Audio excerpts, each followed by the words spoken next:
Hey guys, just want to welcome you back for another video, and I'm going to keep the voiceover, not overview, I'm sorry, the voiceover as quick as possible, and then I'll tip the rest of this to music. My brain is about done here by the time I'm finishing up the edits for this, so I'm going to be quick.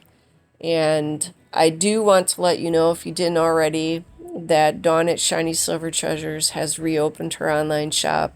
It went live just back on February 1st, so it's just a smidge over a week now that it's been reopened. And she put a video up not too long ago, maybe a couple of weeks ago or so, where she was giving updates on what was going on, what was going to be reorganized in her studio, reorganized for the online store, and then all kinds of stuff. But, you know, just trying to get back into some kind of a routine for her and her family, you know, given everything that they've gone through. And that's pretty much a day-by-day kind of a process, but they are getting there, so that is good. So, online store is up. Stuff is on sale. Some are marked down at a good discount. Some are marked down like a clearance bargain bottom price, just to move stuff out and be ready for new items to get moved in. The first release is coming out on March 1st. There's not any of the release in this video. This is just kicking off the new design team schedule for the year and just having some fun, stash busting things that I had left over from previous kits. I put everything together, got it all organized to see what I had. So for this year, the goal is by the end of the year to stash bust all the remnants and have some fun with that. And some of that may pop up in projects for the new releases or standalone projects like what I'm doing today. But again, her shop is open. She has things marked down. I don't know if everything is on sale, but there's a pretty wide range of things that have been marked down to clear out. And that way that frees up the space in her studio to get ready to sell newer items and stuff like that. So for today's project, again, a quick little stash busting project, I'm converting cardboard into tags. I believe I get 9 out of this piece, and you can see I'm still finishing off the background. If I didn't say it, of course, links will be down in the description box if you want to check out the stuff that's available on the store. But I just really wanted to keep this simple. I know I've said that, but it's the only word I can think of to describe it. And I wanted the background to be more plain in order to showcase the embellishments and the ephemera and stuff that I used from Dawn's collections. You know, let that be the focal point. So if you have any questions, I'm going to try to wrap this up before I go off on a tangent, but if you have any questions about what I'm doing, any technique I may have used that is new to you, or anything at all, don't hesitate to put a question down in the comment. If you just have fun hanging out, if you craft along, if it's interesting, or, you know, whatever you have fun doing hanging out here, you know, drop me a purple heart in the comment. And as always, you know, thank you guys so much for hanging out. It is always so much fun being here with you. This is like seriously the best community. And in the meantime, you guys take care, stay safe. I'm going to tip the rest of this over to music, and I will see you in the next video.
So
If you're interested in some more content, here's a couple videos you might want to check out, and I will catch up with you in the next one.